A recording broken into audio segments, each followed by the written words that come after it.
சென்னை பூந்தமல்லியில் செயல்பட்டு வரும் பெயிண்ட் மற்றும் உப பொருட்கள் கடையில் பயங்கர தீ விபத்து ஏற்பட்டுள்ளது. இது தொடர்பான கூடுதல் தகவல்களுடன் இணைகிறார் நமது செய்தியாளர் சக்தி சரவணன். வணக்கம். இந்த விபத்து எப்படி ஏற்பட்டது? உங்க விரிவான தகவல். வணக்கம் ராதிகா. பூந்தமல்லி அருகே உள்ள தனியார் பெயிண்ட் மற்றும் உப பொருட்கள் கடையில் திடீரென ஏற்பட்ட தீ விபத்தால் சில லட்சம் ரூபாய் மதிப்புள்ள பொருட்கள் எரிந்துள்ளன. இந்த விபத்தானது மின்கசிவு காரணமாக ஏற்பட்டுள்ளதாக முதற்கட்ட தகவலில் தெரிய வந்துள்ளது.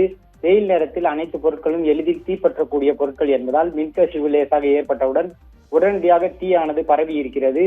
அது மட்டுமின்றி பெயிண்டுடன் கலக்கப்படும் தின்னர் உள்ளிட்ட பொருட்கள் எளிதில் தீப்பற்றி எரியக்கூடிய பொருட்கள் என்பதால் அந்த பொருட்களில் வேகமாக தீ பரவி கடை முழுவதும் பரவியது. உடனடியாக தீ விபத்து தொடர்பாக பூந்தமல்லி மற்றும் ஆவடி, மதுரவாயல் உள்ளிட்ட தீயணைப்பு காவல் நிலையங்களுக்கு தகவல் தெரிவிக்கப்பட்டு சம்பவ இடத்திற்கு விரைந்த தீயணைப்பு வாகனங்கள் 1 மணி நேரத்திற்கும் மேலாக போராடி தீயை கட்டுக்குள் கொண்டு வந்துள்ளனர்.